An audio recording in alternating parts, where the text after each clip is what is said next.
Madame, Monsieur, bonsoir. C'est un plaisir pour moi de vous retrouver pour cette grande édition d'information.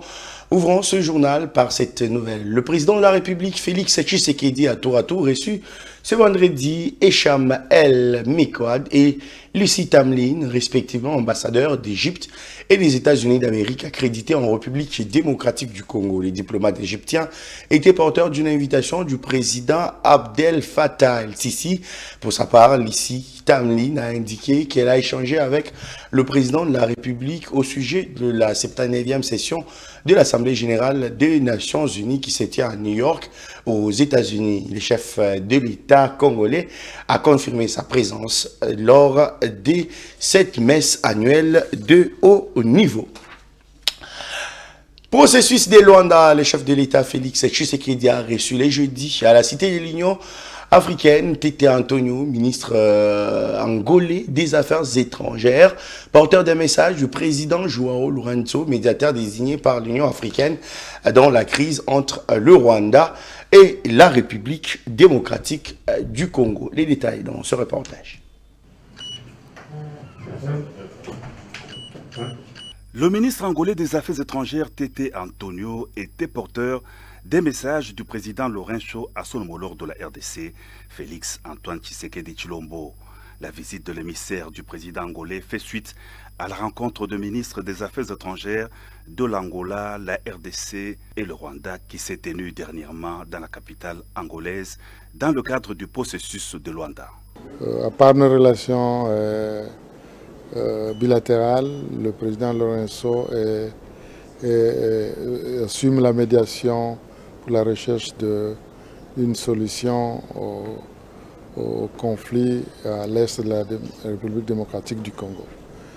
Et il vous souviendra qu'il n'y a pas longtemps, nous, en tant que ministre, ma collègue, ma sœur Thérèse et moi, et le ministre rwandais, nous nous sommes réunis justement dans la ville de Luanda pour travailler sur ce processus.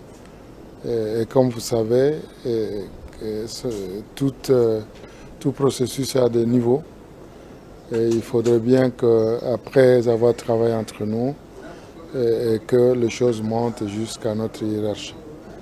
Je ne connais pas le contenu du message, mais selon les discussions que nous avons eues avec son Excellence, le président de la République, qui a bien voulu nous recevoir et que nous remercions, les travaux que nous avons, que nous sommes, parce qu'on n'a pas encore fini, en train de faire avec ma collègue, ici de la RDC, y compris notre collègue, le ministre du Rwandais, donc partant de la réunion de Luanda, ont été abordés pendant cette audience que le président de la République a bien voulu nous accorder. Je n'irai pas dans des détails, et je n'irai pas dans des détails comme vous le comprenez.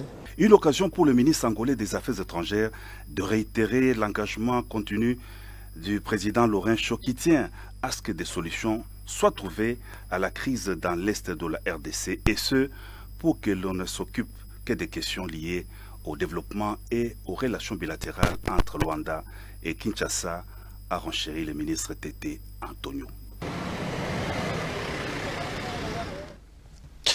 En visite dans le Nord Kivu, le secrétaire général adjoint de l'ONU en charge des opérations et maintien de la paix, Jean-Pierre Lacroix, a été ce vendredi devant la presse de Goma. Jean-Pierre Lacroix a une fois de plus salué la poursuite du processus de Luanda qui, selon lui, a produit des résultats dont les cessez-le-feu et la baisse du niveau des violences. Le numéro de l'ONU a réitéré le soutien des Nations Unies à la mission de la SADC déployée en République démocratique du Congo.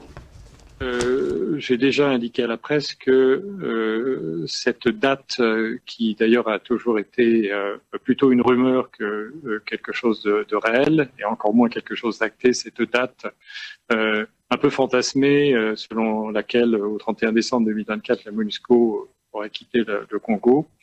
J'ai tenu dissiper totalement cette rumeur, d'autant plus qu'encore une fois, ça n'a jamais été acté ni par les autorités, ni par nous-mêmes, ni par le Conseil de sécurité. Bon, d'ailleurs, nous sommes mi-septembre. Encore une fois, nous sommes aujourd'hui dans une phase de consultation qui a commencé il y a peu parce que le gouvernement a été nommé, est entré en fonction en juin. Et il avait évidemment, dans les semaines qui ont suivi son entrée en fonction, des priorités immédiates. Donc ces consultations ont commencé il y a peu, mais nous allons les intensifier. Et donc nous verrons évidemment plus en détail ce qui est attendu de nous de la part des autorités congolaises. Et en fonction de cela, nous verrons comment il nous appartient peut-être d'esquisser les prochaines étapes. Et aussi de vérifier, de penser à la meilleure allocation de nos ressources en fonction des besoins actuels, mais aussi des évolutions qui peuvent se produire s'agissant tant de la situation sécuritaire, de la situation humanitaire, mais aussi bien sûr de l'évolution du processus. Retour à Kinshasa, l'Assemblée nationale a proposé pour une nouvelle fois l'état des sièges dans le province du Nord Kivu et de l'Ituri. Lors du débat général qui a précédé cette adoption, dès jeudi, les députés nationaux, maître Guy Mafuta Kabongo, a insisté une nouvelle fois sur l'urgence de restaurer la paix. Il s'est opposé par ailleurs à l'usage du terme « force du mal » pour désigner les auteurs de l'insécurité à l'Est. On l'écoute. Vous savez, honorable président, l'État est une machine qui n'a pas d'état d'âme. L'État ne connaît pas la sorcellerie. L'État connaît les faits. Et l'expression « force du mal » renvoie à quelque chose de surnaturel. Moi, je pense qu'il faut rester dans les faits en disant, dans la perspective d'éradiquer cette insécurité caractérisée par des actes criminels et de restaurer la paix. Là, c'est concret, il y a un objectif concret que nous combattons. La deuxième observation sur le paragraphe 3. Ici, on met en relief l'un des aspects ou l'une des procédures de la prorogation de l'état de siège, quand le gouvernement nous saisit pour proroger. Mais on le sait depuis le début, ce n'est pas le Parlement qui a toujours prorogé. On a eu à voter des lois d'habilitation qui ont permis au gouvernement de proroger cet état de siège. Alors, pour rester dans la vérité, il faut également insérer cette deuxième option en disant la fin de ce paragraphe, à défaut d'une loi d'habilitation. Cela rencontrait la vérité et je pense que quand nous écrivons des textes et des lois, c'est pour que la progéniture aussi nous lise. J'ai dit, Monsieur le Président. Merci beaucoup. Dans un autre chapitre, la bancarisation des recettes judiciaires telles que décidées par les ministres d'État en charge de la justice et garde des Sceaux produit déjà des effets positifs.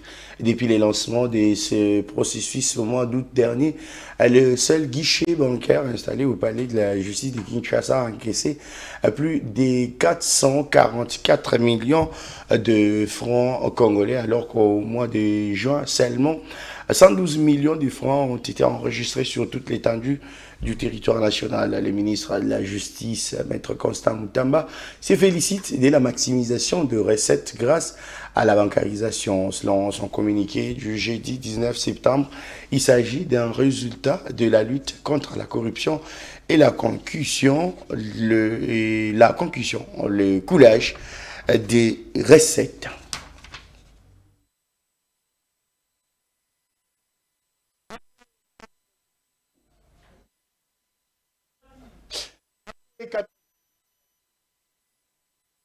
Et ont élu les nouveaux comités directeurs de l'Union nationale de la presse du Congo, UNPC. Ce comité sera dirigé par le journaliste retraité de RFI, Baudouin Kamanda. Rachel Kitsita, patronne d'Actu 30, est élue trésorière générale. Les nouveaux membres ont été installés ce vendredi par le ministre de la Communication et des Médias, Patrick Mouyaya Katemwe. Reportage. Les lampions du 10e congrès de l'Union nationale de la presse du Congo se sont officiellement éteints. Un seul fait marquant, l'élection du nouveau comité directeur de l'Union, après une longue nuit de campagne électorale jumelée au vote proprement dit de nouveaux membres.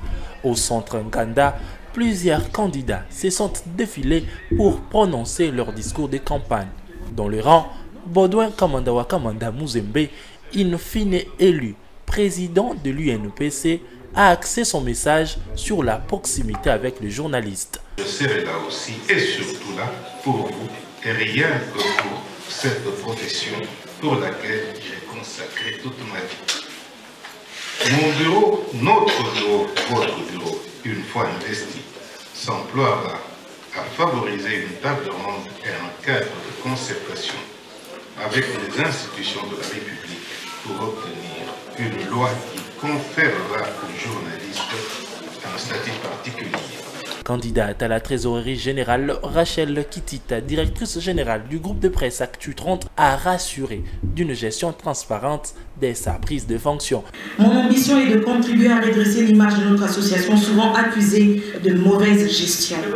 Je viens juste rendre à la presse ce qu'elle m'a donné. Sans vous promettre des miracles, je suis convaincue qu'une gestion saine et transparente de nos finances demeure la clé pour instaurer la confiance des associés et des partenaires afin de mener à bon port nos projets. Chers congressistes, écoutez-moi bien, nous avons suivi tous un aspect du rapport financier du comité sortant. Il est temps d'en finir avec le phénomène des dettes exorbitantes non payées contractées par notre structure. Cela n'honore pas notre profession. À l'heure de dépouillement et de l'officialisation des résultats, était au rendez-vous désolation pour les perdants, sourire et larmes de joie pour le vainqueur.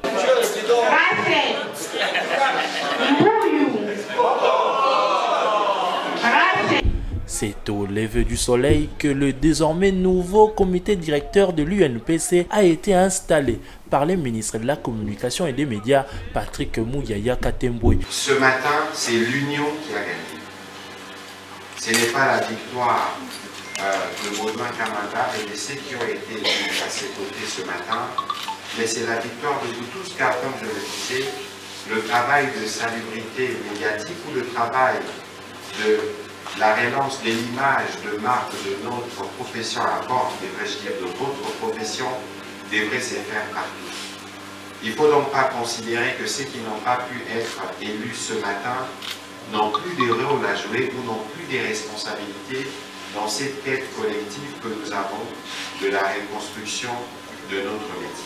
Les professionnels des médias venus de plusieurs coins du pays se sont félicités du bon déroulement de ces élections. Je félicite tous les candidats élus et nous leur demandons de travailler dans l'esprit de l'unité et de la renaissance de l'UNPC. Parce que l'Union nationale de la presse du Congo a besoin de votre expertise, vous les nouveaux élus. Et nous comptons sur vous. Bon, le combat n'était pas facile. 90 voix contre 45. Il faut être Rachel pour le faire. Un chapeau bas à notre désormais trésorière générale de l'UNPC.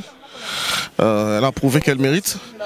Et surtout qu'elle a le profil idéal parce que elle est l'incarnation. Elle est l'incarnation, à mon avis, de ces vents nouveaux, du dynamisme que nous cherchons, de la jeunesse que nous cherchons. Clôturé ce 20 septembre, le 10e congrès a été lancé le 17 septembre dernier. Place désormais au travail proprement dit pour la renaissance de l'Union nationale de la presse du Congo.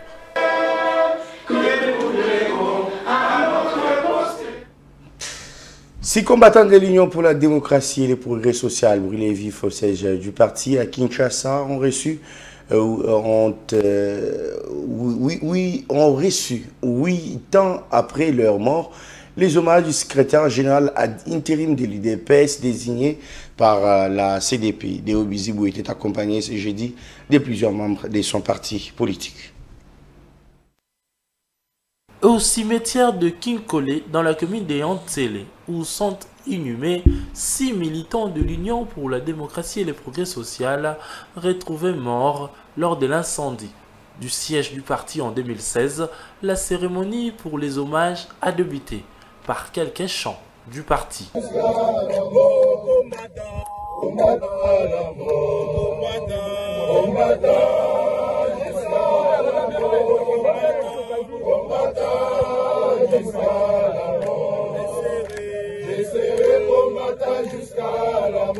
Tous habillés en noir, en signe de deuil, ces cadres et militants de l'UDPS ont eu une pensée pieuse à l'endroit de leurs anciens camarades. S'en suivra ainsi le dépôt de gerbes de fleurs par Deyo Bizibou, secrétaire général d'intérim désigné par la Convention démocratique du parti.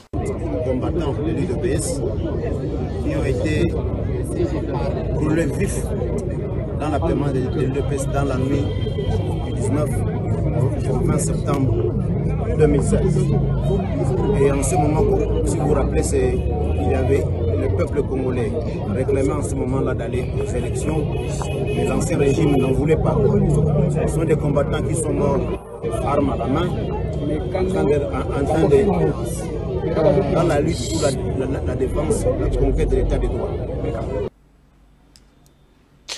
Et dans le reste de l'actualité, bonne nouvelle pour le Congolais en général et des clients en particulier. Sprint RDC, la plateforme des ventes des produits en ligne est désormais disponible. La vente, l'achat et la livraison s'est fait à une durée raisonnable et surtout en toute sécurité. La population est appelée à s'approprier cette initiative des entrepreneurs congolais. Les tout, c'est pas sur les sites www.sprintrdc.com. La population congolaise peut désormais avoir accès à une large gamme de produits de haute qualité grâce à Sprint RDC, une plateforme de vente en ligne à des prix équitables avec un service de livraison rapide. La cérémonie riche en couleurs du lancement de cette plateforme a connu la participation des politiques, entrepreneurs de divers secteurs qui témoignent le soutien total à cette initiative. Sprint RDC se veut une référence en matière de ventes en ligne au pays en simplifiant le quotidien et offrant aux populations plus de temps et donner accès à une variété de produits d'exception. Sprint RDC vous offrira une solution adaptée, facile d'utilisation pour répondre à vos besoins personnels et professionnels. Avec Sprint, vous n'aurez plus besoin de traverser des kilomètres de circulation pour trouver un produit spécifique.